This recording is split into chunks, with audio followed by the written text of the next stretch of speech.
boy. Yeah, you do an intro real quick, Ty. All right, welcome back to episode 2 of the Tournament Committee podcast, starring Blake Littleman Sloan, Ryan Shawzy Shaw, and myself. What's your nickname? What's your name and nickname?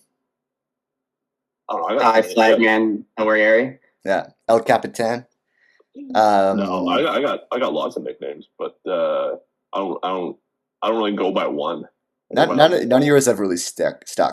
None appropriate for this platform. That's also might be true. We've never said anything appropriate. Here with the boys. Hopefully you enjoyed episode 1. We got some stuff to talk about in episode 2, and then we also have a guest, which we'll get into a little bit later. Really, really good chat with him that we're excited for you guys to hear. Very excited about episode 2. I feel like this is like our first real episode here. Yeah, 100%. 100%. And the big news of the week is that we did just drop our membership for 2026 with an early bird deal on it. So we'll get a little bit into that and then get into the interview. And then at the end, we're going to discuss a little bit of WAGR stuff and explain how WAGR works in general, and then also how that benefits juniors in the country, not just with our tour, but with everybody. So before we get into that, you guys got anything to discuss that happened over the last week or so? I just want you guys to know how fortunate you guys all are to not have to edit this podcast and listen to your voices over and over again while I'm editing this. And this episode is going to be even more so. The first episode was only like 16 minutes. This will be a bit longer. It was excruciating hearing my voice the entire time, and more so my awkward laughs in between my points sometimes that I try to cut out as best I could. You do that. And do you know what you do, Ty? You click your pen a little too much. I click my pen. I say too much. Yeah. Shawzy's perfect. Things about ourselves over here. Shawzy has nothing wrong with him. I'm just staying quiet. That's my whole plan: stay as quiet as possible the entire time, and then chime in when I have to. Yeah, Shawzy's the guy that actually has knowledgeable things to say. I mean, so does Ty. Maybe I'm more like just the guy that says whatever. You're the pretty face of the podcast. Yeah, it was about time we finally put your face for radio to check, Ty? Yeah, you know what's funny is I was told at a young age I had a face for radio, and technically this is a little bit like radio, but I guess there's video too. So yeah, I don't know. I mean, I was going to use that in my buddy's getting married in May, and I'm his best man, and that was going to be part of my best man speech. Is like making a joke for face for radio because my mom is also going to this wedding. Yeah, and I was going to bring her into it, but I don't know. We'll see. It's still in the workshop. I think when you say that about yourself, you don't really give yourself enough credit. I think you're a very handsome man that would do great on daytime television too. Daytime television. What are you guys even talking about? I don't know. All right, let's chit chat about the membership real quick. Obviously, we launched that on Friday, and it's been a good reception so far. I think it's a good indicator of next year and how successful that the season's going to be, and the numbers continue to grow. But we just wanted to explain a little bit about the membership. So pretty much the same as last year. We have lowered the price from $199 to $150 normally, and with our early bird deal from now until December 15th, it's $135. And with that deal, you're getting the same as you did last year with that big membership package. We're changing things up a little bit this year. We're doing backpacks instead of those drawstring bags. We got different style toques. We got multiple hats this year because they were such a big hit in 2025. Then in 26, we're going to have some more JPT branded hats, which Blake will touch on a little bit, I think, with what we're going to do with the hat designs, which I think is a cool idea. And then also the big thing that we're introducing this year, and something that we did in the fall last year, is the membership the tournament packages. We did that in Ontario in the fall, where like if you register for 4 tournaments or 3 tournaments or 2 tournaments, you get a little bit of a discount. Very successful. So we're doing that right across the country. And you're going to get a bigger discount if you're a member versus non-member. So there is that type of benefits as well. Just trying to save all the families and players more money, just because we know how expensive junior golf is. Yeah, I was just going to add to membership there. I honestly have kind of zoned out. I don't know if you mentioned it, but on top of like just the tournament package discounts, they get like the discount on all the events anyways. Again, you might have said that, wasn't really paying attention. We're 5 minutes in and Shawz is already zoning out. So, well, no, it's because so I got an email saying somebody bought the membership. So I was like, oh, let's go see who bought the membership.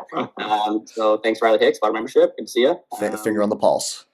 Yeah, exactly. Just seeing who bought memberships, Yeah, I didn't mention that. That's a good point. Is you'll be getting individual tournament discounts on the event registration fees if you remember as well. So there's lots of benefits for the membership this year, and we're lowering the price and giving you more. So kind of a win for everybody. Again, back to our original mission of trying to better junior golf, and part of that is making it more accessible for families, making it cheaper. So.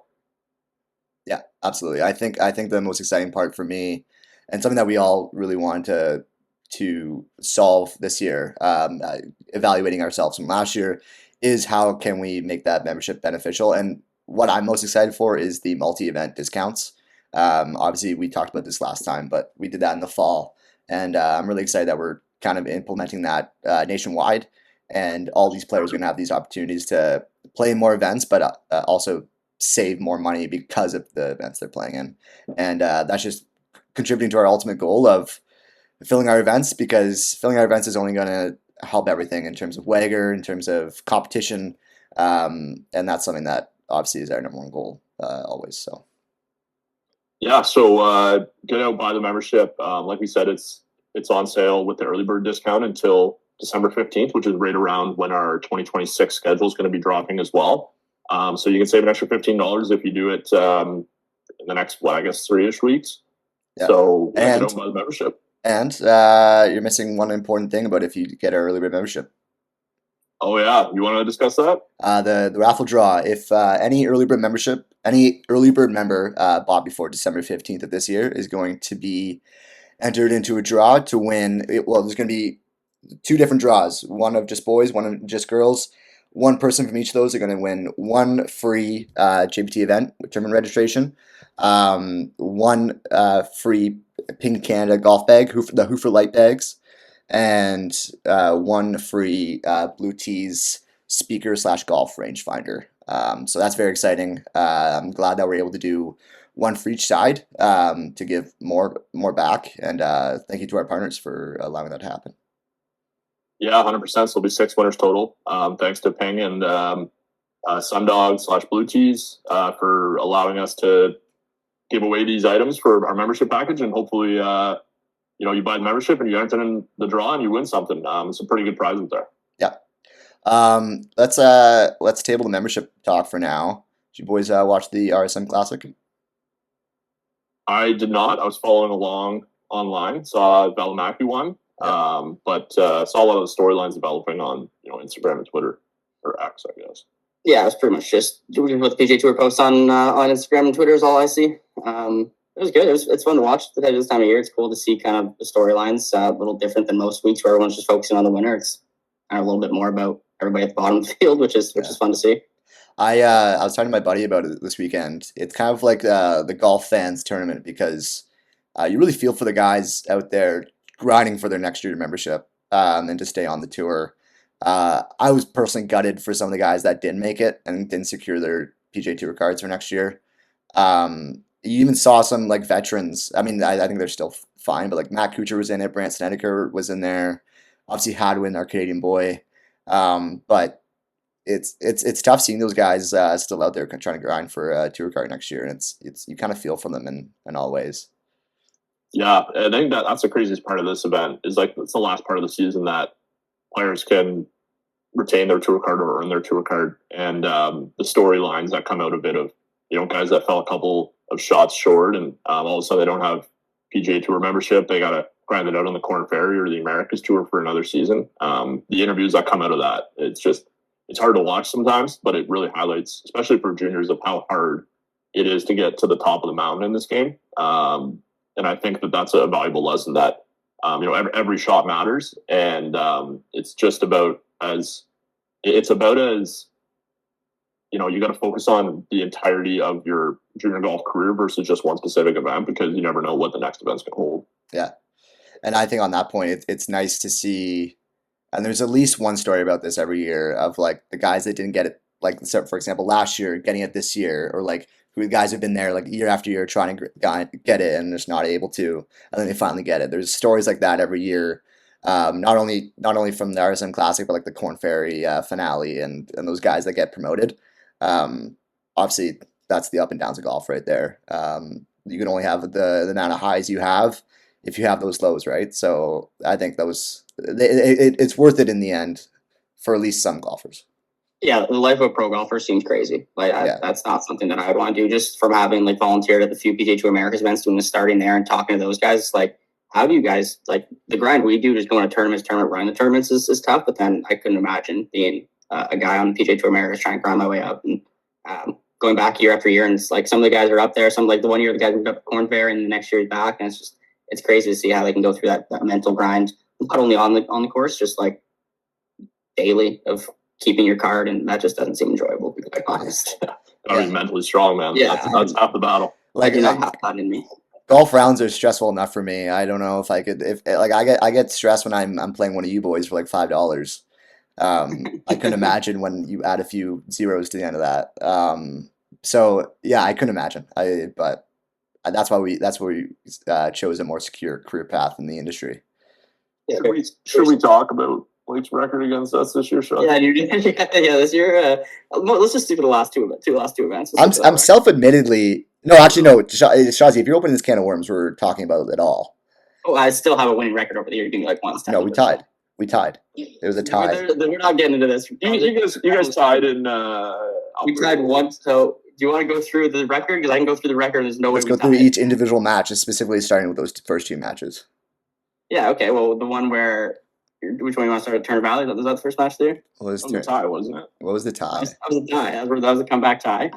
And then it was I walked off the course at Deer Park. It was Deer Park where you walked off. That's a Blake dub. But that was like a notorious Blake dub. That was like you were beat. I could have come back. I never know. I walked off on 10, so maybe I would have came back on this.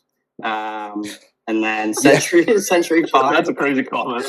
You said you could have turned around. I think you made a par on hole number 9. You never know. And then you're like, that's it. I'm turning around now. I'm going to come back in this match. And I think you like duck hooked it on 10T, and then that's when you're like, okay, I'm done.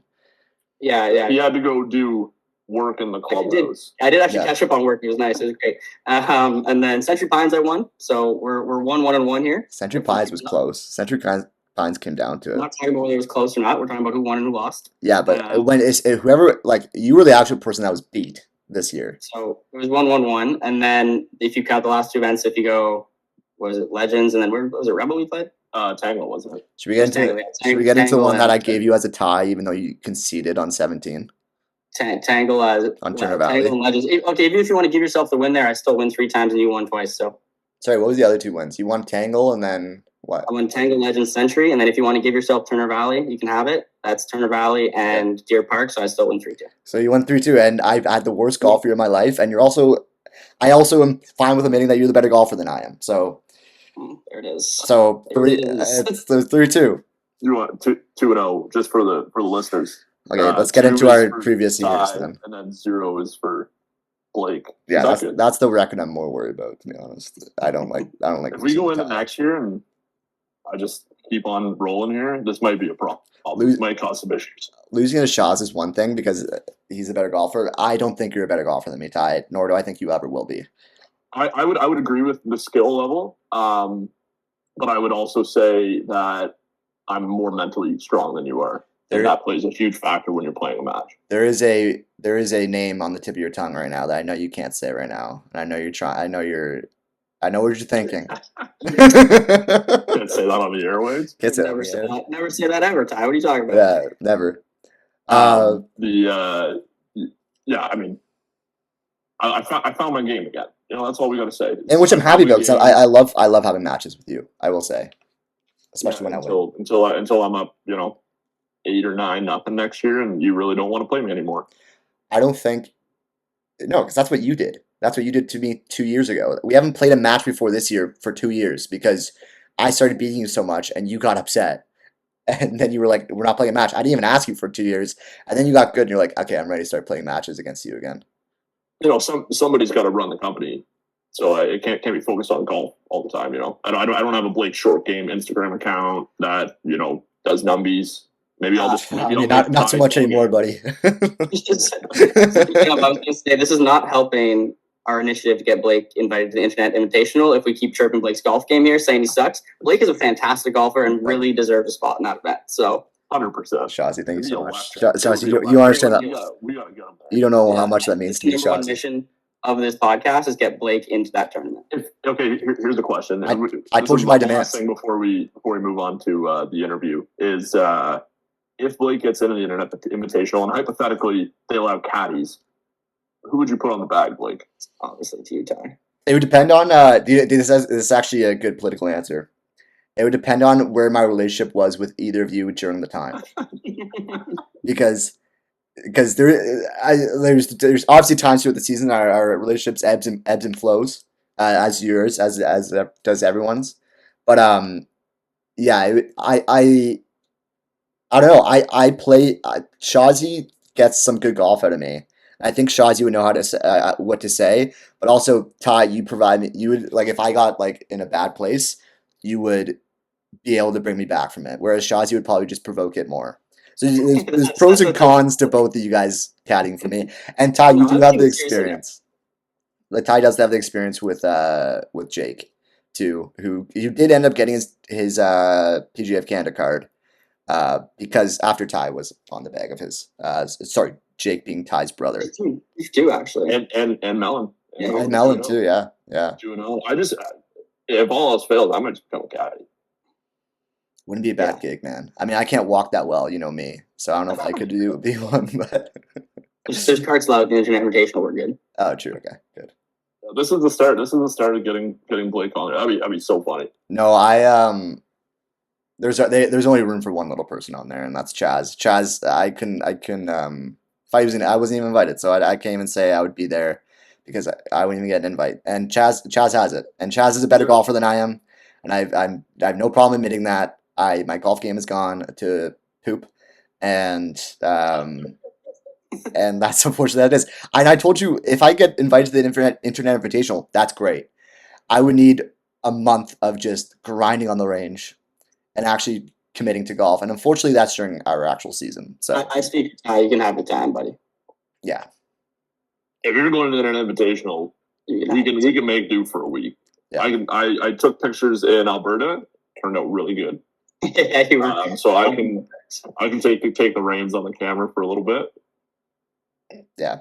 If you go back to that was Sirocco round 3. If you go to the Sirocco round 3 gallery and our smug mug, you'll see the first few photos. Ty had to take over the camera for like 10 minutes. And the first few photos are just like, it looks like you're standing one, like right beside the tee box, right beside the player. And then it's so much more zoomed out.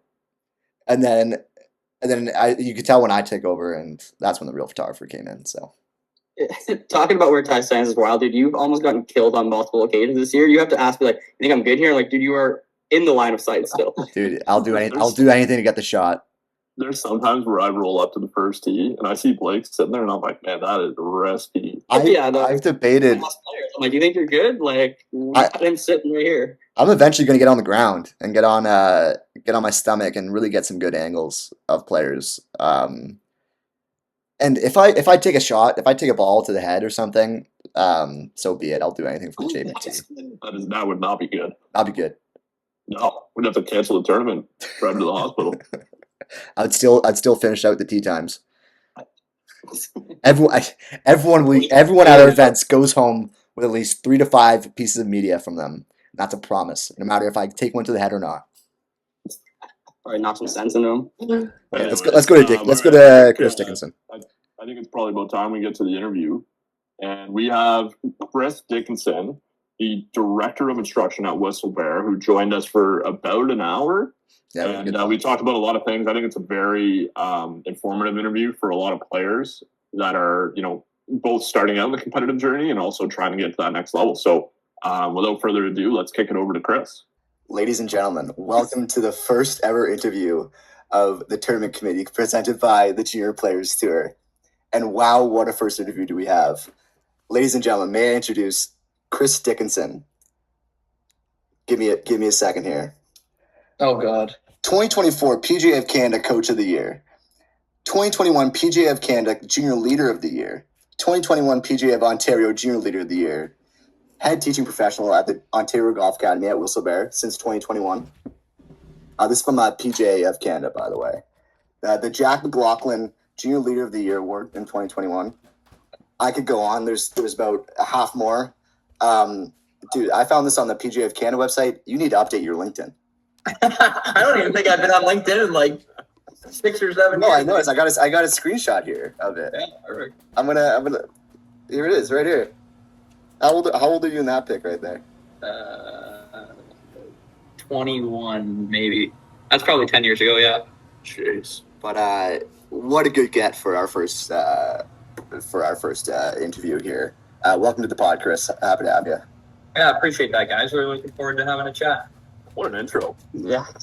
Man. Like you're doing all the intros from now That's on. a You just job. kind of just screw yourself there, buddy. Yeah. You're for sure doing all the intros. We'll see. Awesome. Yeah, well, thanks, Chris, for joining us here. I'm going to let Ryan start it off here with a few questions, and then we'll kind of just work our way through the interview, and we'll kind of let it be natural and just progress as it does. And, you know, if there's stuff that we want to dive a little deeper into, we can, and just keep it pretty simple for now. Yeah, Go ahead, Shawz. Yeah, you called me Ryan, kind of threw me off there for a second, so it's not very nasty to begin with. But yeah, Even calling Chris anything but Dickie was. yeah, it feels a little odd. All right, yeah. So kind of just gonna start off real simple here. Just kind of get to know a little more about like you and your background, and how you kind of got into the golf industry, how you got into coaching, and kind of tell us a bit more about that. Yeah, so I think as most Canadian kids growing up, I had a predominantly hockey background and kind of went through the channels of competitive hockey, so on and so forth. I won't bore everybody with those details. Kind of had a bit of an injury. Family kind of decided that maybe I needed to figure out a different route to go, and this was probably when I was 14. So around then, they still live, my parents, on my golf course, like right by a golf course that I could just walk to, and sort of, I had been playing a lot previous to that, but took it a lot more serious and got into the competitive game kind of after that, and played in a couple tournaments, so on and so forth, and kind of figured out that this is a road that I could go down as a career, meeting the head pro, Rob Douglas, at the time there. And he kind of expressed that there's, you know, a couple programs I could take that led me to Niagara College and blah, blah, blah. And met, you know, guys like Doug Laurie and Grant Fraser and all those guys that sort of showed me a couple different pathways within the golf industry that I could take. And at the time when I was working at the Stratford Country Club, Rob Douglas still is the head pro there. He kind of approached me, and gosh, I want to say like 2016 maybe, 2015 maybe. And he said, you know, I really want you to take over the junior program and do something with it. And at the time there wasn't much. And I said, okay. And so I guess that's 10 years ago now. So that's when this whole thing started. And obviously Brad Mellon, his involvement with junior golf was sort of, you know, I kind of became partners in a couple different things in that way, and that sort of led to different relationships down the road with obviously all three of you, and then yeah, this is kind of where we ended up. Cool, that's awesome. Yeah, Mellon, great dude. Always getting everybody together. Love that guy. All right, cool. Kind of moving on, sticking to kind of about you and your background, but more towards just like your philosophy when it comes to coaching and what like you guys do at the Ontario Golf Academy, and just your overall philosophy when it comes to teaching your golf and coaching, I guess, in general. Yeah, I think I'll answer that in two sort of streams. One, I think our philosophy is that we inevitably, whether we want to or not, end up teaching life skills through golf. And that's a big part of what we do. Is we have a very high expectation for our athletes to be functioning members of society, and hopefully they are when you all interact with them. Hopefully they introduce themselves, they're polite, they're determined, they work hard, they sort of represent themselves and us well. That's really important to us, that they are people first and they're the best versions of themselves that they can be. And that's something that we stress to them constantly. And you know, being at Whistlebear, we have lots of connections. So I get to hear about the goods and the bads of their, you know, their attitudes and the way that they represent themselves. So that's a constant thing that we are always on them about, is representing themselves well, speaking well, introducing themselves, just being, like I said, functioning members of society. That would be our philosophy as a goal. Now, I'll answer that more in a coaching way. I'm a big believer that there isn't sort of one way to swing a golf club, but we do have a very united philosophy, I guess you could say, in the way that we teach the players. And we view competitive golf as 18 little problems in a 4.5 to 5 hour span, and you have to go out there and figure out the easiest way to solve all 18 of those problems. And generally the player with the most amount of solutions wins. So we try and teach as many solutions to problems as possible, and that means putting more problems in front of players. Being able to hit different shots, being able to kind of manage yourself differently around the golf course. Playing in adverse conditions, being able to flight the golf ball different directions and different heights and curves and spins and stuff like that. We're very, very much skill based in what we preach and what we teach, and that's kind of our philosophy when it comes to how we want to coach the game. No, yeah, that's awesome. I've only kind of really been around you doing that kind of stuff once before, with like training camp in the past, and it was honestly pretty cool to see how you kind of explained the game and the drills to people. It was definitely, I took lessons from it. It was definitely a different approach, and I thought it was awesome. And my dad learned more about golf than I think he ever has in the 2 hours we were there, and he doesn't ever stop talking about that. So that's cool. It's nice to hear. Dickie, you talk a lot about the culture you try to create at the Ontario Golf Academy. Obviously, I love that how you're doing in terms of you want your players to represent themselves well on the golf course and off the golf course, which is awesome. You think from that you have a lot of pressure on these guys. Your players would have a lot of pressure on them to conduct themselves well, but you kind of keep things really light.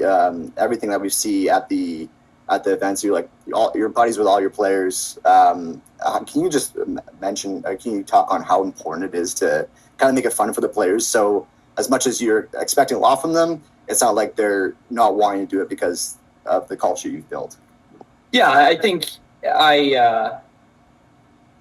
in my, if you want to call it a career in sports, like I kind of have had different coaches myself, and I think when you look back on who has really inspired you the most, I think I've tried to take different pieces of each one of those people and kind of make it my own a little bit. And at the end of the day, all four of us in this conversation know how hard golf is.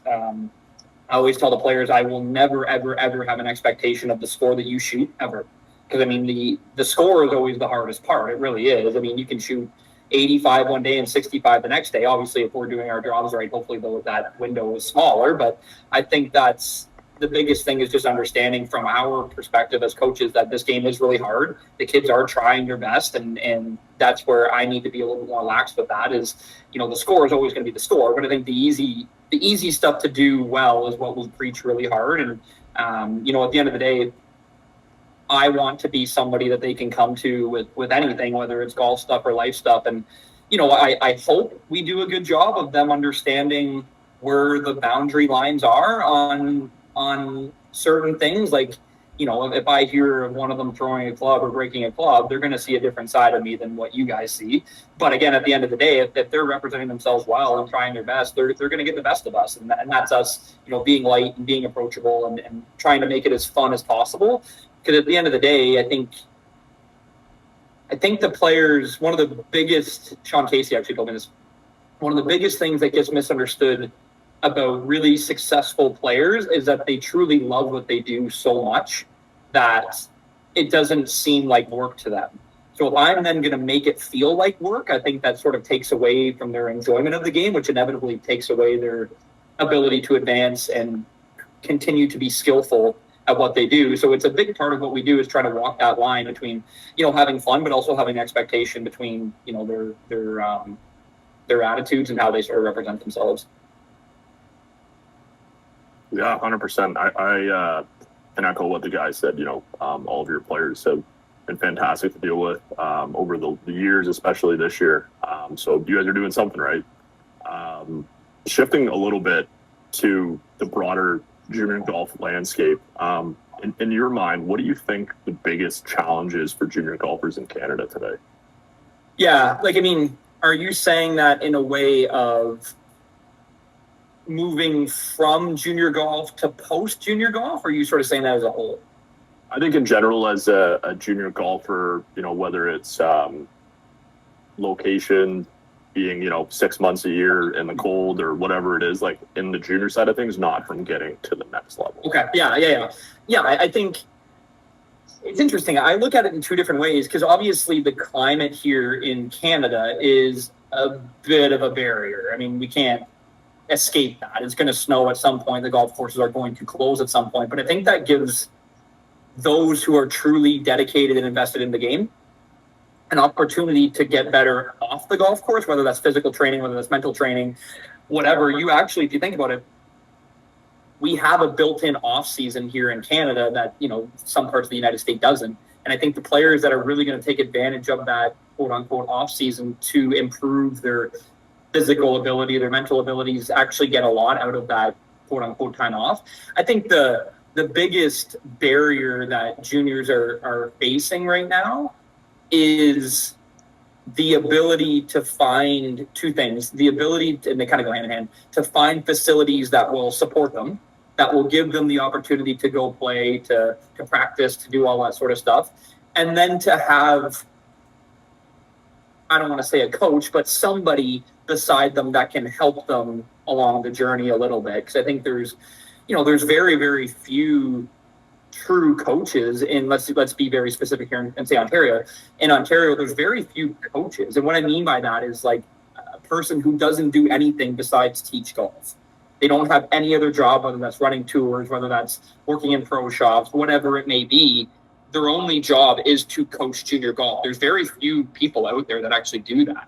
So the ability to kind of have a facility that supports the player and then having a support system around them to help them kind of continue to advance in this game is a barrier that, we as a sport are trying to figure out how to kind of get around that and some different things that we can do, but it's certainly at the top of our list of things to continue to get better at.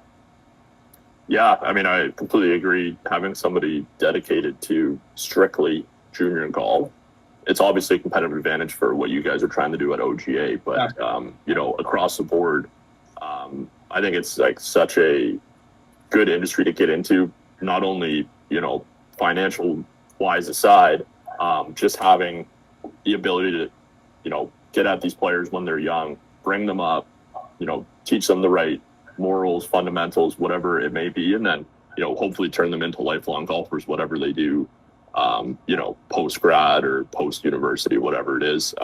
It's definitely a key part of the industry. Yeah. And I think too, like from being selfish here for a second, I think from what I do every day, I think all four of us can agree, it isn't the most glamorous of hours that we have to work in season. Like it's hard to have a personal life and stuff like that. So working with kids, me personally, what I've found is it's so fulfilling that when I come home, I don't feel like there's sort of this empty hole that's sort of like not there. Like, yeah, obviously the financial element is a big part of it. Everybody's lying if they say it isn't. But there has to be that fulfillment that comes from what you do. And I think you guys obviously understand that too, from running a great event. And then you kind of get all this feedback of like, oh, this was great. You really helped our son or our daughter sort of, feel better about themselves or whatever that it is. It's a lot more than just sort of numbers on a paycheck. It's certainly a lot more fulfilling from my own personal standpoint. And that's a big reason why I continue to do it for sure. Yeah, I mean, I think I speak for both Ryan and Blake when I say this, that running, a successful golf tournament and, seeing all the players and parents enjoy themselves and getting that feedback is a great feeling that, we're continuously chasing. But, over the years, I'm going on 10 years, Ryan and Blake are on 8, I think, in the industry now. Seeing the players that were, a little younger when I first started, and now 10 years later, they're playing college golf or, they're chasing a mini tour to try and get to, the PGA or LPGA. Yeah. That's such a cool thing because, we don't have a big part in their lives, but at least a little tiny bit. They played in, X tournament and, they won it and that helped them get to this tournament and that kind of, help them get through the junior golf side of things. It's a really cool feeling. And, I think that definitely drives us. Yeah, for sure. I actually have a fun story to share from your point there, Ty, that I was going to bring up with Chris here. Do you remember 2019, I was running my first ever junior golf tournament and Ryland Hall, how old is he now? Ryland is 18. I was 18, so 6 years ago. He would have been 12 years old, and there's a picture of him and I at the awards table. I may or not bring it up. I don't know. Well, enough for people. It's incredible. I don't know, because Ryland, I was 20 in that photo. Yeah. And now Ryland's 18. And he was still taller than me when I was 12 years old. I was waiting for that to come. I was going to ask a question if you didn't say it. So it is tough looking back at it because not only do I feel old, but it's also cool because that was my first year in the industry. That was my first year in any industry. That was my first real actual job. And it's been really rewarding being able to see not only Ryland, but a number of players kind of go through the ranks of starting off and like super young. And even this year, even though it's our first year, we've seen so many players play with us that are going off to university next year and or in college right now, Ryland being one of them. Yeah. It's so cool seeing like he was literally just playing with us this year and now he's lighting it up in Ohio, right? So it's awesome. Speaking of like university golf and stuff, from like a tournament perspective, I don't really ask the players this very often. Like, how many of these players do you think are truly trying to get into like collegiate golf or play NCAA or whether NCAA, youth sport? Like, how many are really trying to take that next level, and how many of them are just kind of like, I like playing junior golf tournaments? That's a great question. That's a really good. I've never been asked that question. I think one thing I think you guys may know this. I'm not sure if you do, but the one thing that a lot of people don't know in Canada is golf is our number one sport participation-wise, and it is not even close. It's not even close. So I mean, like, golf is technically Canada's sport if you want to look at it like that. So I mean, to answer that in a statistical way, I don't know. I think the amount of players that are playing JPT events, provincial events, national events, certainly probably a lot more than half. I think at the provincial national events, probably all of them are trying to pursue golf post-secondary, whatever that may look like for them. So I don't know how many you would call that. I mean, that's probably, let's say there's 300,000, 400,000 junior golfers in Canada. I mean, what is that? Maybe 10,000 of them across the board that are looking to further this. I don't know. I could be completely off with those numbers, but I would say from the majority of players that you guys see, certainly more than half the field for sure. Yeah, 100%. I think and we're going to get into this a little bit later, but we're going to switch gears a little bit, and I do want to hear from your perspective what qualities do coaches at NCAA, OUA, or universities in Canada, or college in Canada, whatever it may be, what are they looking for in scoring average for players, and also like what qualities do coaches look for, because it's not always just about what's on the golf course. Yeah, like really kudos to you. Good question. Really good question. I think. Whoa. Before we continue, I didn't get a good question. Yeah, it's just your question stuck. I didn't have mine written down. I was off the cuff. We said it in the first episode. Blake's questions, stupid questions. Yeah. A different standard for the little man, I guess. I think a couple things stand out to me, Ty. With what we do, we are fortunate enough to be in contact, especially this time of year, probably daily with OUA, NCAA coaches. It's every day I'm talking to somebody. And the biggest piece that they look for, and I come at this from a pretty vast experience in this isn't something that I'm just sort of making up. The biggest thing they look for is resiliency. And the reason that I say that is you go from junior golf, where you're playing for yourself, to then you go to XYZ University, wherever it may be, whether it's here in Ontario, whether it's in Texas, wherever it's going to be. And you're now playing as a group of 5. So your score now counts towards 4 other guys playing, and also a coach whose job is dependent on what you shoot as a score. And what they look for is inevitably you're going to get punched in the face when you play this game, whether it's you hit it right in the middle of the fairway and it bounces out of bounds, whatever. There are crazy things happen in the sport all the time. So when you can show some resiliency and continue to stay the course when the ship's kind of coming off the tracks a little bit, That's a big selling feature for them because, again, they know you're not going to quit. They know you're not going to give up. Whatever score that you shoot is the best that you could do that day. And I think, I was fortunate saying Ryland. Ryland made it to the final stage of Canadian Open qualifying this year, and he was playing with another player, I won't say who, that was there, and a very, very predominant NCAA coach was watching this player. So I was walking with this coach for the whole 18 holes, and I asked him, I said, what are you looking for when you're out here watching him play? And he said, I already know what he shoots. So I'm not looking to see what he shoots. I already know. I wouldn't be here if I didn't know what he shoots. But he said, what I'm looking for is if he starts to hit some bad shots, what does it look like?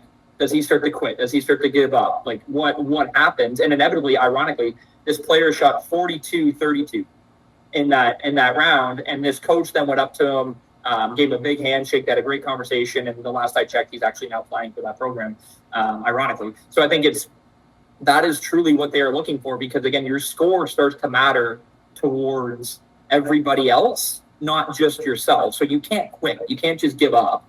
That's the big thing there. I think the scoring average question is interesting because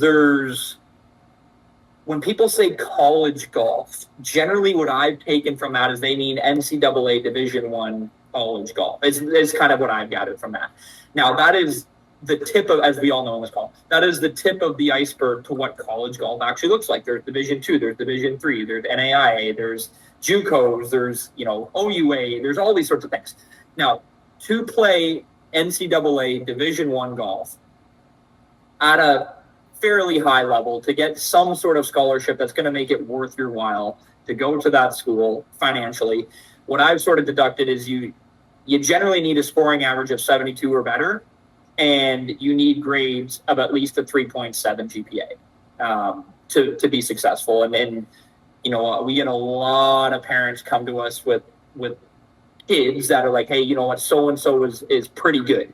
And then our question is always, how do you define that? What do you think pretty good actually is? And I think, you're starting to see Ontario especially be a very, very, very big hotbed for recruits going to play in the NCAA Division I ranks.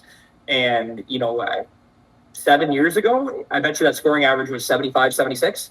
You could go down there and be successful. Now it's like you better be shooting par or better a lot if you think that you can kind of go play down there, because that's what the expectation is as you start to move down to those ranks. I have a kind of a question when it comes to NCAA stuff, or not necessarily specific to that, but when, let's say a player is playing an event and they get disqualified for some procedural thing where they signed for a wrong scorecard, whatever it might be, and they call you freaking out like, hey, this is going to ruin my college chances. Yeah. What do you tell that player? Yeah, having had that happen to us before on numerous occasions, again, one of the biggest pieces of advice I always give the kids that we coach is you do not want to go play for somebody whose expectations are so far out of the ballpark. And what I mean by that is so many kids get freaked out when a coach is going to come watch them play. If that coach is expecting you to shoot the course record every time you get out there, you don't want to go play for them anyways. So, the good ones understand there's going to be ups and downs. There's going to be mistakes. And I think the best of the best get out in front of it. Like, hey, if I'm talking to XYZ school and I just got DQ'd, I suggest to players right away, you reach out to that coach. Hey, I just wanted to let you know what happened. I unfortunately signed an incorrect scorecard. I'm very disappointed. It's a life lesson for me. It's not going to happen again, blah, blah, blah, blah, blah. But this is what happened, and here's how I'm going to be better for it. Generally, people like transparency. And you don't want to leave that coach sitting there being like, oh my gosh, Blake just got DQ'd. I wonder what he did. And then I think the more that Blake can just sort of get out in front of it and say, hey, you know what? Made a mistake, signed an incorrect scorecard. Here's what happened. It's a lesson that I've sort of learned. Looking forward to moving on, blah, blah, blah. You'd find that a lot of coaches respect that. Yeah, I mostly asked that question because I say that exact thing. Basically, people never believe me, so it's nice to hear it from a coach, not just the guy DQing you going like, no, trust me, it's not going to worry. Don't worry about it. It'll be fine. Yeah. Because I just don't want to get yelled at any longer. Yeah. But yeah. No, appreciate that answer. That helped me out a lot. So you can use that as much as you want. Yeah, I'm gonna just whenever I DQ kids, I'm just pressing play on that from now on. Like, let's listen to Chris talk about it. And we're gonna ask for the hell who this guy is even talking. Who is this guy talking? So imagine just one of Chris's players. Yeah, probably. I'll have a PowerPoint up in scoring with your picture up there. They'll know exactly what it is. Yeah. Guys, this is the 2024 PGA of Canada Coach of the Year saying this. Yeah. Sorry, Chris. Didn't mean to pump your tires too much there. That's okay. Moving on a little bit from the NCAA stuff. So obviously with our tournaments, when we were going through the whole process of creating this tour and figuring out exactly what we wanted to do, the 3-day events, 54 holes, was a big component. And that's predominantly for the WAGR rankings, as well as, what we kind of heard from a bunch of people in the industry that one of the issues that was happening in Canada is once players get to a certain level, there's not a ton for them in Canada outside of, the provincial championships or the next gens or the Canadian junior boys and junior girls. So what was happening is all the players are moving down to the U.S. or traveling down to the U.S. and that requires time, money, energy, all the above. How much importance do you think that the elite players should put on, WAGR, Junior Golf Scoreboard, AJJ, PBE? Just your thoughts on that. Honestly, it's everything. Because what parents, I always try and say this to them as well, like, you have to try and put yourself in the college coaches' positions. So if you're a top 100 program in the United States, I don't even want to fathom how many emails they get of like, hey, coach so-and-so, I'm reaching out, here's my scoring average, blah, blah, blah, blah, blah. They just get bombarded with emails. And so what they have to do is they have to have some way of quantifying, is this player good or not? If they don't have the ability to then go watch them play, the only measuring stick right now that we have that is comparable to sort of say, okay, like, Shawzy played in this event, Ty played in this event, Blake played in this event, and they all shot the same score. Is that the same? Is it all three of you were 72? Is it Shawzy 72 is better? Is Ty 72 better? So, Junior Golf Scoreboard, WAGR, all that sort of stuff means everything because it's the only comparable tool that those coaches have to compare apples to apples. I could submit a competitive resume to a coach and say my scoring average is 72, and I'm playing one-day events up here in Ontario that are 6,000 yards, and I've never seen a golf course before over 6,800 yards. They have no idea. So it's everything, and I think that's the biggest mistake that families make. I don't want to say parents, but families make, is thinking the success that their athletes are getting at a certain level will then transfer them to the next level of the NCAA or blah, blah, blah, blah, blah. And I think they have to have an understanding of what is actually being measured at the top. What are these coaches actually looking for to be able to measure those players against each other? Yeah, 100%. And, probably before you come onto this episode, we're going to be explaining and kind of going through the WAGR process, how events are ranked, and what power and all that stuff. I know it's a confusing world for a lot of parents. We hear it at every event. Yeah. Parents don't really understand how WAGR works. They don't understand how PBE works. They don't understand how Junior Golf Scoreboard and it's minimum. It has to be 36 holes. So it's a confusing world, and hopefully we can shed some light on exactly how it works. It took me about 8 years to figure it all out, and I'm still learning as we go. But 100%. The learning about WAGR over the last 8 to 9 years, and then really in the last year, has been fascinating because it's really interesting, and that has such a big impact on players getting into different types of events, leading amateur events and all that stuff. So that's a great answer, and I'll pass it over to Shawz or Blake now for the next one. Yeah, honestly, it just kind of, you were talking about parents there, and kind of like they're sometimes a little misguided. Like, what would you say is like the biggest misconception from parents or families going into in junior golf? Like, what do people usually have pretty wrong, I guess? Yeah, I think the question. Yeah, no. I think it's one. There's a couple ways I can answer that. One, I think from the actual sport itself,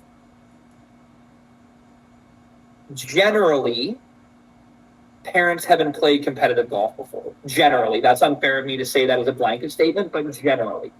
So generally, when they don't play competitive golf, they kind of don't understand how hard it is. So when they're out there watching their athletes go through whatever it is that they're going through, the parents are kind of going through it with them for the first time as well. So it's a bit of a unique situation in our sport with that, because I always tell parents this is the hardest sport you will ever watch your child play. Unless your child is a goalie or a pitcher, and any other sport, maybe tennis, this is so difficult to watch them do, because they're on their own. They're out there, they're drowning, and you don't have the ability to help them. So, I mean, it's really hard when they fail, because, parents inevitably, your child is out there struggling, maybe they're crying, maybe they're whatever. And it's like, they hopefully start to learn the skills of managing themselves and figuring out how to, get themselves around the golf course without mom and dad's help. And, sometimes it happens at 12 years old. Sometimes it doesn't happen until they leave for university. But I mean, inevitably, you're going to have to start to think for yourself. And I think the more that parents can try to make their kids as accountable as possible, try to make them as individual as possible. I should back up 1 second. I always say this as well when I'm talking about parenting. I am not a parent yet. I have no idea what it is like to raise a child. I have absolutely no idea. So this is not a parenting talk by any means. I have no idea what it's like to have somebody reliant on me from the second they were born to the 16 years they've been on this planet. So I have no idea what that's like. From a golf perspective, I would like to think that we have a bit of an idea as to how to help them. And I think that's where the more independent the athletes can continually be, the better off they are in the long run. And trust me, that's a lot easier said than done when your son or daughter is out there shooting a million and you just want to remove them from that situation because it's so hard to watch them go through it. But inevitably, they have to go through it. And I think the biggest pushback I get from parents from that perspective is, well, what if it wants to make them quit? Okay, this was so damning to them that they don't want to play anymore. Well, not to be too blunt, but unfortunately, then maybe this isn't the sport for it. I mean, it is a brutally competitive, cutthroat sport in that way. Like, I mean, you see full-grown men and women crying on TV all the time on the PGA and LPGA Tour when they lose or even when they win. It is just brutally hard. And I think the more that you can just teach them skills as to how to manage themselves, the better off they will be in the long run. I think that's a really good point. Something that I was going to mention after that is just like, once again, none of us are parents here. We have no actually idea what it's like. But on your point of it really would be the most difficult sport to watch your kid play. Like that's like I don't know, once again, other than a goalie or maybe like a more dangerous sport, it would be tough too. But skill wise and like actual like based on ability, I could imagine. And not being a parent, it's easy for us to be like, oh my god, that parent is like giving their kid the gears and ruining the sport for them. But at the same time, it's like I understand it at the same time, as even though I'm not a parent, I could imagine be like, hey, imagine if that was my kid getting frustrated. And especially because like there's so much money involved. Like there's so much money that parents invest into their kids here. I have a good story of a parent that acted really nice at our last event and Legends. And it's a parent I know. Once again, I'm not going to mention it, even though great guy. But he came downstairs and I asked like, oh, how did his son do in it? And he was upset because his son didn't play well and he didn't think his son was like taking it seriously. And you could tell this parent was super frustrated about it. Like he was talking to me about it. He was like, these are like, one, these are not small. This isn't a small amount of money I invested in this. And two, these are like resume building days. Like as much as golf is fun and you should have fun, but especially 16 to 18 years old, like a good result is going to be able to be put on your resume for the colleges and for their scoring average. Impacts everything. But what I really liked what this parent did was that you could tell he was really upset. He wasn't with his son. His son was like, I think just practicing on the range after like round 1 or 2. And he was like, I'm literally just giving myself a moment, giving him a moment to both calm down and we'll talk about it. And I thought that was such a great lesson of like, you could tell that parent was fuming. Yeah. It was like, and I was like, I get it. Like I personally get it, how frustrating that would be to see your kid not take it seriously when it's like kind of crunch time in terms of applying to colleges and everything. But I thought that was a really good parenting example of like, hey, we're both very emotional right now. Let's take a break. Let's let's cool down a bit, and then we'll talk about it in a productive way. Yeah, something to add to that, Blake. Like something, and again, by no means am I saying what we do is right. That's not what I'm saying at all when I'm about to say this. But something that we advise our parents to do, the good ones do it, is they set the expectation for the athlete before they get out there. Here's mom and dad's expectation of you when you're out there playing. Now, that doesn't mean score-wise at all. But our expectation is like, hey, we put this money up. That means you're going to try from the first hole to the 18th hole. You're not going to give up. That means when you're practicing, you're at least focused on what you're doing. You know, we expect you to represent yourself well. We expect you set the expectations. Have them be very, very, very clear for the athletes to see what they are. Mom and dad are going to be upset if I do this. And for some of them, maybe that is score. It's not my place to say that's wrong or right. But I think the more that the athlete knows what the expectation from mom and dad are and the coaching staff, that, hey, we are expected to do this, most of them will fall in line with that. Like, hey, you know what? I'm expected to not give up. I'm expected to try. I'm expected to represent myself well, all this sort of stuff. I know I'm going to kind of get it if I don't do those things, but I know I'm safe if I don't necessarily play well. That's a very freeing way to kind of manage that as a family, we have our expectations of what our son or our daughter is supposed to do when they are out there. And again, most of them, not always is the case, but most of them kind of fall in line with that. Yeah, I think can I just add to that, just from like my experiences as a golfer, I went out there every tournament going like, all right, this is the one. I'm shooting 72 today. Yeah. We're going out and I'm winning this thing. Like this is going to be easy. And then you go out there and you bogey the first hole and it's like, now I'm just fighting for that 72. I think going out there and having the expectation of like, you're just going to go out there and give your best. And that's my mentality's kind of changed as I've gotten older. Like, who cares? Today might be the day. Tonight might not be the day. As long as I beat Blake, we're good. Which he often does. So that's unfortunate. Yeah. I wish, on Shawzy's point there, I wish I had the same mentality that I do today with my golf game that I did when I was a junior golfer. I didn't play that much junior golf competitively. I played golf throughout my life, but I didn't really play much tournament golf. But I still, even just playing casually, like just literally just no expectations. And I feel like I just learned that in the last few years. And I'm like, that's for sure 20 years ago. Same. Is that right, Nikki? Well, I was going to say, for everybody listening to this too, like I think we can all understand how easy that is to say. Like, I mean, that's very easy that, hey, I'm not going to have any expectation when I go out there and play. You then have to have a skill set of being able to remind yourself of that when you're out there playing. And that's where being mentally skilled in this sport is as important as being technically skilled as being tactically skilled. Like, I mean, they're all under the same umbrella. So, I mean, you know, at the end of the day, when you can go out there, you guys as tournament operators as well, like, I mean, if you can go out there and do the very best that you could do, hey, you know what? It turned into a tornado and we couldn't do anything about it. At least you can go home and rest easy knowing we did everything, we tried everything, blah, blah, blah, blah, blah. And same with the athletes. When they get out there, like, you know what? I didn't give up all the way through. Whether it's 90, 80, 70, whatever it was, it's a very freeing feeling when you can sort of do that. That's a really funny point to bring up in terms of like things going wrong at a tournament. After the event, if something were like thankfully a tornado hasn't happened, but like it happens when knock on wood. It happened in Montreal. That's a few years ago. It did. Yeah, that was intense. But thankfully not in the JPT. But we do say that at the end of a tournament, be like, everything that we couldn't control blew up in our faces. Yeah, that's fine. We handled it, and we did the best we could do, and to adjust to that, right? So, and I think that's a very important lesson for everyone, really. Shout out to you guys are gonna laugh when I tell this story, but Shawz, you're definitely gonna laugh. Shout out to Mike Roberts, a dad of a girl that I coach, Claire, because Mike is a very successful player in his own right. He's gonna laugh when he hears this. But he told me something once that I will never ever forget about golf.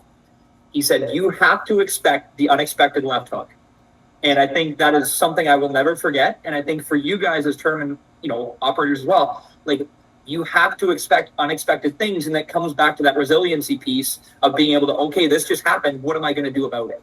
As opposed to sort of sitting there being like, I can't believe this just happened. Well, guess what? It did just happen. So figure it out. So what are you going to do now that it has happened? But that is the first and last time I'll ever mention Mike Roberts in a podcast. Your next podcast interview scheduled for right after this. It's good advice though, because honestly, like, going into the tournament, like going into Legends, last 3-1, I was like, oh, perfect. Last one of the year, it's going to go smooth. Yeah. Last 3 groups, I had to DQ 2 players. Yeah. Like, I was like, this is going to go so easily, and then we get thrown the left hook. I hate to pump Ty's tires here, but advice he gave me early on in my career, probably within 3 years of working with each other, was something bad goes wrong, take 1 to 5 minutes of being as mad as you want to be about it. Yeah. And after that, forget about it and adapt. Do not separate the emotion side of it. Be as mad as you want, depending on the situation, and then move on. Like move forward, because those things are going to happen. It's how you adapt, right? Yeah. Should I add philosopher to my job title now too? I hate that I said. I wish I just said it was like some like celebrity who said that. I didn't say it was you. Probably was. I remember saying that to you, so that's funny. Yeah. Yeah, I mean, to kind of wrap up this whole interview, and thanks, Dickie, for joining us on our second episode. We really appreciate it. But, now that we're 1 year in, we're, planning for 2026 in year 2. Yeah. What we've been asking people all year is, we want to hear the honest feedback. We want to hear what you liked, what you didn't like. And, we send out our post-event surveys. We read it all. We take it all to heart. But from your perspective, just give us your thoughts on our first year, what you liked, what you didn't like, just all of the above. Just give it to us and be honest. We want honesty. Make us cry. Yeah. I want to be weeping after this answer. I'm sure for those who know me, they're sitting on the edge of their seats right now. I think they know what I'm about to say, but no, I think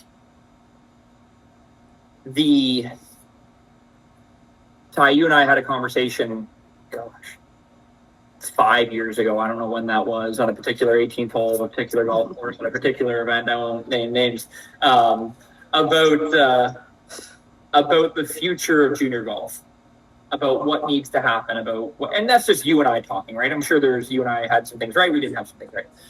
But, we came up with some ideas, and it's kind of went from there a little bit. And I think the biggest thing that you guys have provided for athletes in year 1, you've given them a place to compete that gives them the opportunity to then move on from what you do. And I think it's so refreshing to be around people who want to be a part of the players' journeys. They don't want to take ownership over the players. They don't want to say, okay, like, we want to have this player playing our tour for the rest of the time, and then when they go off to blah, blah, blah, blah, blah, we're going to claim them and say, hey, they're an alumni now, and blah, blah, blah, blah, blah. It's like, okay, so they played in one event of yours, and you're a reason that they're now playing on the PGA Tour, or I digress. But I think you guys truly, truly want the best for those players. Comes with the AJGA affiliation. It comes with, the exemption that you guys had for Latin America's Tour this year. It comes from all the stuff, Blake, that you do with your social media stuff. Like, you don't really, or maybe you do, I shouldn't say it like that. I hope you guys know how much that is truly helping players move forward. But also, Ty, you explained this to me, and I never really thought about it until you explained it to me, how much you're helping Canadian junior golf in the sense of every event that somebody wins of yours, there is now another WAGR ranked player in the province.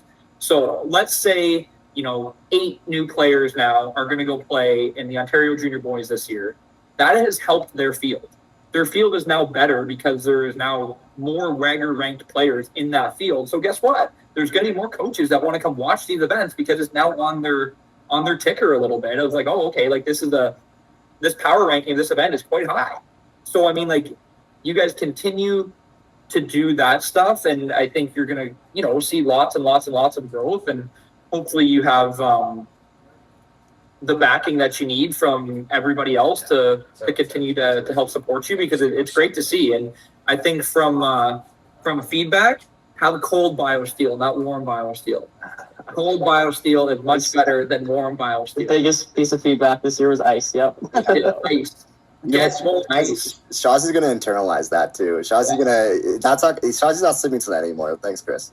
Yeah, I will be thinking about ice for the next 6 months. I will just say, cardboard does not deal well with water. So when ice melts on a cardboard box, it's tough. Yeah, well, you guys are 3 smart people. I think you'll figure it out. Personally, I like the BioSteels. Doesn't matter how cold they are. They could be. That's a company man right there. Yeah. Yeah. No, I mean, yeah, first of all, we appreciate that. Obviously, you're right. We've been talking about this. Obviously we're in year one now. We're a little over a year since we officially launched. Yeah. But this has been in the works for, these ideas have been in the works for years. So, it was nice to get through this year and hear all the positive feedback and the negative of just on what we can do better. And, going forward, there's a lot of opportunity to continue to build on what we did this year, and also implement some new things and some new ideas that we are thinking about. And that's probably the most exciting part for us, is that, we did all this in year one, and, it was a great year. We couldn't have asked for, more support. And I think it's just going to keep getting better. And as the tour grows, the players grow. And that's the biggest thing is if we can, provide more opportunities for the players in this country and see more players going to college in the U.S. and, playing high-level university golf and college golf in Canada, that's a success for us. And, that's a success for everybody in junior golf in this country, which is, what we're trying to do. So I'm gonna name drop somebody here before you kick me off this podcast. Something Lawrence Applebaum said to me a number of years ago, and I'll never forget this when he told me this. He said, "We as a sport need to grow the whole pie, not everybody's own individual piece of the pie." And I will never forget him saying that, because I think you guys are truly helping grow the pie. And inevitably, as it gets bigger, everybody's own individual piece of it gets bigger. And I think we need to, as a sport, I'm guilty of this as well, we as a sport need to continue to work in partnerships. That's coaches, that's tournaments, that's equipment, that's every single piece that golf touches, because we arguably have the greatest opportunity in the sports history in this country to continue to grow it, but not necessarily just grow it, but to be dominant in this sport and to produce athletes that aren't just participants, but that continue to go out there and do better and better. And you're really starting to see it on the junior side of things. And, in another 10 years in the provincial ranks, you're going to see Canada's is going to be a powerhouse, and it's going to be it's a cool time to be in junior golf, especially, and especially with what you guys are doing. I think the more opportunities you continue to provide for players, the better, and then hopefully that continues to grow the whole pie, not just everybody's individual piece of it. Absolutely, completely agree. That's all I had. Shawz, Blake, you guys got anything else for Dickie? Blake's fine. Should I do the outro here? Oh God. Oh. Well, one more point on your thing. And I'll close it off with this. Dickie, you mentioned earlier, obviously people are thinking about the paychecks and the bottom line. The bottom line and the paychecks aren't going to move at all if you're not focusing on player experience. Building quality golf tournaments, you building a quality academy. Nothing's going to move unless we prioritize that. And that's our philosophy. That's anyone in any business's philosophy. That's good, and we always make decisions on that. I know you always make decisions on that. So for sure. On that, Chris, we couldn't thank you enough for being our first official guest on the committee. Welcome to the committee. It's been exhilarating. It's been the opportunity of a lifetime. I hope I don't want to get too ahead of us, but I think you might be our first recurring guest. Who knows? Oh, okay, all right. First guest, you're already getting back on. That's because nobody else wants to come talk to us. We actually 2 views on this. Yeah, you weren't the first person to reach out to. You were like about number 100 or at least like 102. Fair enough. Yeah. Okay. Thanks, Dickie. Really appreciate it. We appreciate it. Thanks, Nicky. Okay, go Leafs, go. Go Owls. Okay. Wow. What a discussion we had with Whistle Bear's Director of Instruction, Chris Dickenson. Correct title, right? If only I could check his LinkedIn or something. But boys, how do we get that guy? How did we get that guy to come on? Yeah. That was a good intro, though, little man. Shawz is right. That was good. Yeah. You kind of just screwed yourself, though. You are 100% the intro guy for every guest from now on. Yeah. Yeah, that's fine. I'm okay with that. Nice. Ty could be the intro guy for the actual pod. Shawz, maybe you could slip in somewhere there. No, I'll stick to being the wrap-up tournament guy on site. You guys can take the lead on the podcast. That's fair. There's a lot of things that I think are definitely valuable for players and parents. And Shawz, what did you want to discuss? I think honestly, selfishly, the biggest thing he said for me that just is going to make my life easier as long as people listen to this is when we were talking about disqualifications.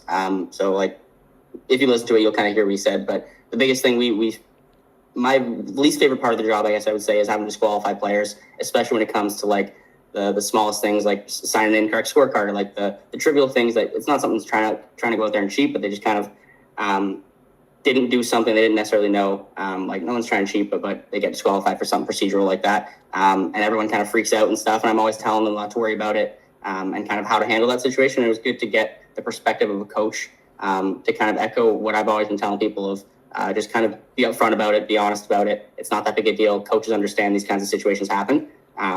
It was nice to kind of hear that from a coach and have someone else reinforce that other than the guy who's sitting there disqualifying you, saying like, hey, you're going to be okay. So that was great. I think that's the biggest thing that I took away from it was don't worry about it. As long as you're upfront about things, you're not trying to go out there and be misleading and trying to actually cheat on a golf course, then golf courses are pretty understanding. They kind of understand how things work. They understand it's an interesting game with a rule book that's 500 pages long. And I'm a certified referee and I still don't fully know every single rule. So that's kind of just how it goes. So that was kind of the biggest thing that I took away from it. I think Chris made such a great point in terms of how to handle that with college coaches too, in terms of taking the accountability, because college coaches, one, understand that mistakes happen all the time. Like you said, it's a 500-page rule book, but it's all about the character of how someone responds to it and how they move forward. And on that point of we don't want to scare anybody with like talking about this. The reason we want to bring this up is because, one, we know that if a player makes a mistake and gets a disqualification, they're not going to make that mistake again, or the odds of them making that mistake again are so much less likely. But the reason we're talking about it is so players don't have to make that mistake, and they know that like these things happen. But if those things happen, because they do happen, this is how you move forward, and this is the best way to move forward. Yeah, I think you'd be hard pressed to find a junior golfer that went their entire junior career without being disqualified for something, whether it was on purpose or by mistake. It happens, and I think the biggest part of it is to be honest about it. And if you sign an incorrect scorecard and you come back and you tell us, and all of a sudden you're disqualified, like that means more to not only like the golf coaches that you're honest, but it means a lot to us as well that we can trust you as an honest player. And in the future, if there's ever a discrepancy, we're more inclined to maybe even take your side if it's a 50-50 battle, because we know that you've come to us before and called yourself out on something that you did. So it's part of the game, and golf's the 90% of it is just being honest and governing yourselves out there. So that's very important. Yeah, I think actually the other thing I wanted to mention on that is that I think Chris mentions this is it happens at every level. Like players get disqualified on the PGA Tour, they get disqualified at every level. Like the one event back in 2019 when I helped out at the PGA Tour Canada at TBC Toronto back then, I was the walk-in scorer for a group. The guy signed for a wrong score in my group, and how they knew was based off of my walk-in score live. Like they went back and it didn't match up. And I felt bad. I was like, I thought it was my fault. And then I actually ran into that player the next day. He was caddying for his buddy. He's like, no, dude, I signed for the wrong score. Like that's how it is. Like I get it. It sucks. It's a mistake that sucks to make, but like, hey, that's the rules of golf, and it happens. And it was crazy to see that it happens even on the pro level. The same mistakes happen, and it's the same consequences. It sucks, but that's just the way she goes. Well, look back at even like the 2015 Masters. Tiger almost got DQ'd for signing for an incorrect scorecard. That was different because obviously that was phoned in after, and like it was an incorrect procedure on, I believe it was a yellow penalty area drop. But yeah, if Tiger Woods is getting DQ'd, and once again, I don't know if Tiger didn't get DQ'd there. I think he got 2-stroke penalty. But on that note, like these things happen. Like everyone deals with it. It's just a part of golf. And as much as we hate to be those guys, and especially Shawzy because he's the guy doing it, it does end up benefiting them in the long run, as hard as that is to see at first. Yeah, I'm just going to make clear, I do not like DQing players. Just if everyone is aware. And I'll add to this, Shawz. It makes Shawzy sick to DQ to have to DQ someone. The least confrontational person in the world. So yeah, it's not something I want to do. Yeah. The only time I will not feel bad about it is if you're actually cheating. If you're actually cheating, you deserve it. So yeah. I don't really feel too bad there. But in those situations where something like that happens, or you play a wrong ball and some procedure like that, trust me, I don't want to do it. I get it's frustrating. but we'll work together to make sure that doesn't impact you in the future. I've written letters for players before because I've disqualified them to kind of explain the situation to help colleges. And as long as you guys are being honest and really care about the integrity of the game, then we'll always help you out. So Yeah. And yeah, I think that's a really good point, Shawz. Anything to add, Ty? Nope. No, I think that was valuable for sure to discuss that with Chris, and then even the little discourse that we had right here. It's definitely going to help players.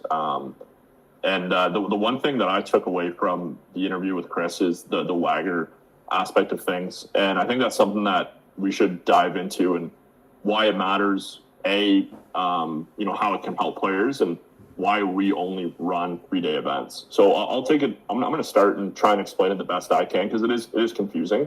And then you guys can jump in whenever you see fit and expand on a point or explain something a little better if I do a bad job at it. So basically, WAGR is World Amateur Golf Rankings. They rank every big event in the entire world that's more than 54 holes. And each event gets assigned a power, which is like their ranking points. That power is determined on field size, on the level of players in the field that are WAGR ranked, and then also, Shawz, is it course rating too, or no? It doesn't take into consideration course rating. I don't give them course rating, but they kind of look at the scores. There's a bunch of different factors that come into it when it comes to the actual how they determine the power. But yeah, it's like strength of field, course conditions, that kind of stuff. Like there's a bunch of different things that come into play. Yeah, and the minimum requirements that you have to hit is 8 girls or 16 boys, and then there's a minimum score requirement as well. That is 6 over for the tournament for the boys and 8 over for the girls. And if you meet those requirements, your event is automatically ranked, and then they assign the power based on how strong the field is and everything that we just discussed there. So why this matters? So this is a good thing for every single junior golfer in this country. If you look at, the Canadian junior boys and junior girls, the big provincial championships, the Notabilité event in Quebec, all these big events all have WAGR and they're getting assigned the power. Well, the fact that we have 20 events in the country, that in theory you have 20 boys, 20 girls, unless there's a couple repeat winners, the more players that are ranked by WAGR, the better it is for every single tournament in the country. And the only way to get ranked by WAGR is to win that event. So, for example, we had our Century Pines event this year, WAGR on the boys' side, and Andy Dye won at 19 under, and Terrence Dang was 11 under and came second place. And Terrence was... Sorry? Sorry, sorry, I don't mean to interject, but that tournament of Andy going 19 under and then Terrence going 11 under, I felt gutted for Terrence because Terrence shot 11 under over 3 days and lost by 8 strokes to Andy, which was absolutely insane. Andy was on another planet. Sorry, that's the only thing I have to add to that. Yeah, so that event, so Terrence is 11 under in second place, and Terrence hasn't won a 3-day WAGR ranked event yet, so he's not even on WAGR. So after the event, he's like, I don't know what I have to do to get WAGR. Like, I just played 11 under over 3 days. That wins, a lot of golf tournaments. Just, it sucks that Andy, played that well and Terrence didn't get it. But in theory, if, Terrence played another event and won, and all of a sudden he has WAGR now he's a WAGR ranked player in Canada. So every time he goes and plays like the Nationals Junior Boys event with Golf Canada, or a Next Gen event, or an MJT 3-day or whatever 3-day event, all of a sudden that field is a little bit stronger because there's another WAGR ranked player on there. So if you fast forward, let's say 3 years, and with our 20 events times 3 years, so our 60 events, let's say with the repeat winners, let's say we have 40 new WAGR ranked players on the boys and girls side of things across the country. When they all come together to play these events, all of a sudden that WAGR power shoots up, and the WAGR power is also determined based on the ranking that you are in WAGR. So like if you're top 500 in WAGR, you're getting a little more points than somebody that is in, let's say, top 2,000. As a perfect example is back to the Century Pines event. So we only had about 20-ish junior boys in that event. But we had Jay Wardana from Bali, Indonesia, and he's ranked top 500 in WAGR. Came and played, probably didn't play as well as he could, but, new course, new country. You can't blame the kid. But he was ranked top 500. So with that event, with the amount of WAGR players that we had, and even though it was a smaller field, the fact that Jay Wardana played, and he's so high in WAGR, our power was higher than what it should have been, where, we were at I think it was 27 or something. Now, yeah, something like that. And when you compare that to, let's say the Golf Canada Next Gen in Quebec, which was a few weeks before that, they had, 130 something players out there in that division.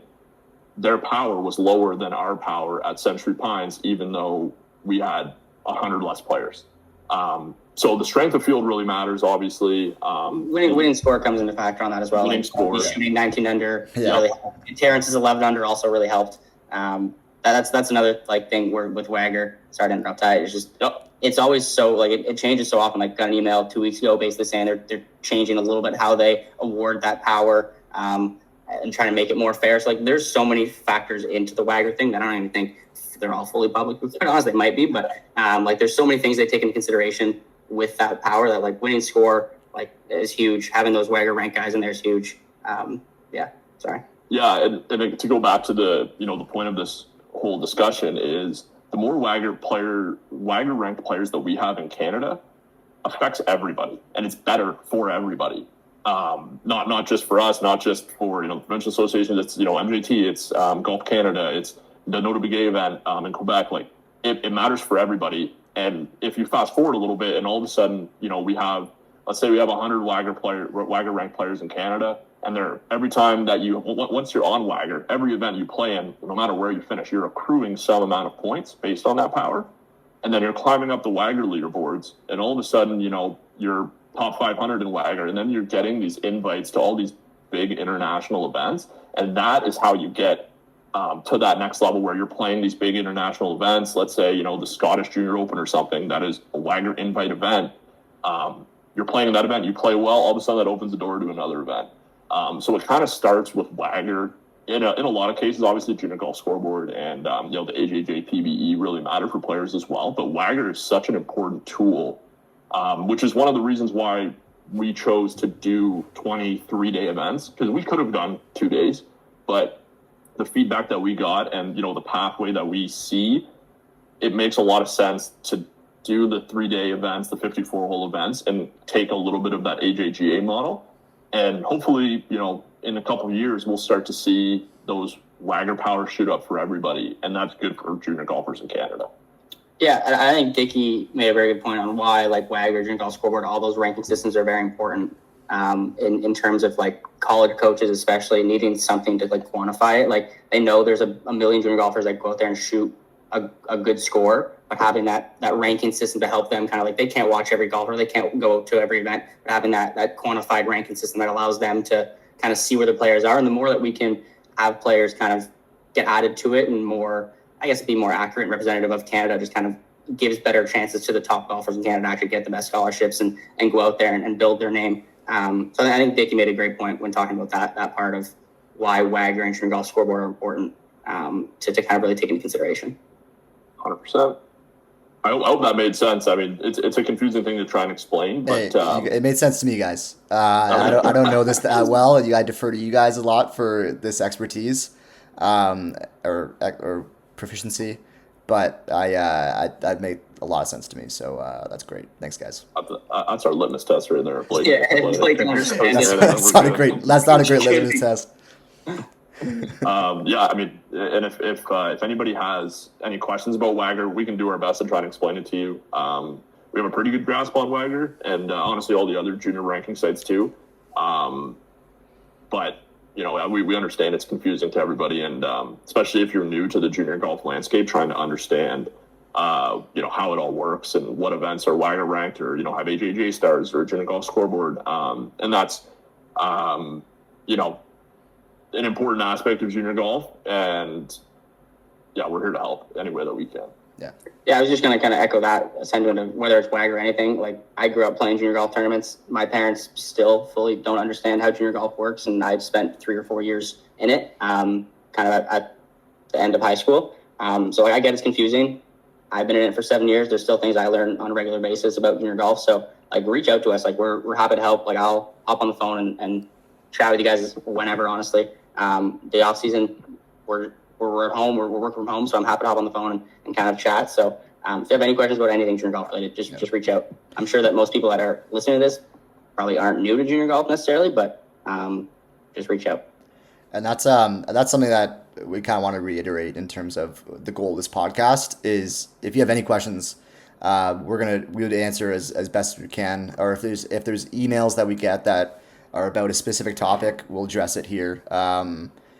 Because as Shawz mentioned, WAGR especially is forever changing. There's new regulations. You said 2 weeks ago was your last one, and these are the stuff that these boys specifically have to keep up on. Thankfully, on the marketing side, I don't really need to, but still a bit, right? So.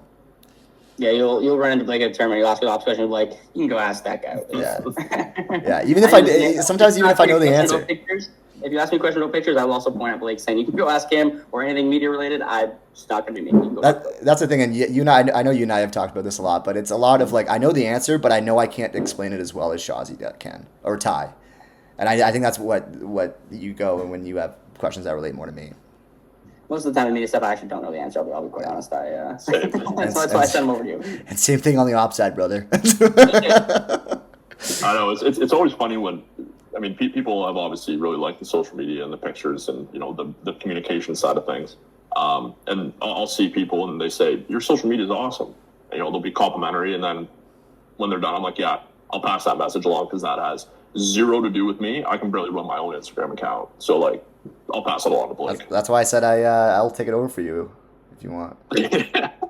Yeah, you're not running. Build your own personal brand as the chief executive officer. No. That was the nickname that I forgot about. The big chief. Yeah, no, that's I like to operate the shadows, so I'm gonna keep doing what I'm doing. Yeah. This is really in the shadows on the podcast, eh? yeah, real shadow guy. real Black Ops mission here, Ty. I did get roped into this, so we'll put that one on you. Shawz, yeah, this is Blake. Yeah, sure. Yeah. Yeah. You're here. If you didn't want to do this, you wouldn't be here. Yeah, I understand the importance reluctantly. So I like we're getting into the banter this episode. I like it. What a nice back and forth we've created on episode 2. We also haven't. I guess we saw each other 2 weeks ago or last week, whenever that was. But, when we filmed the intro. Yeah, we haven't seen each other since, so we gotta get some stuff off our chest, Yeah. And before we hit the record button, we definitely did.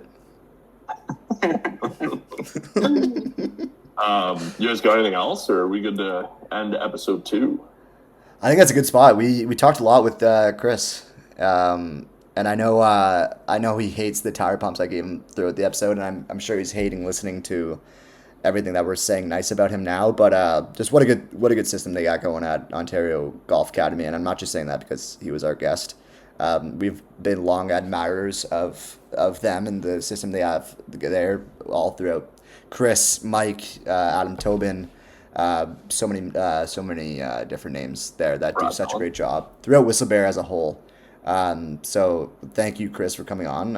We really appreciate it. You forgot Brad Mellon, but that's fine. He's not that. Well, no, I purposely omitted him from that list.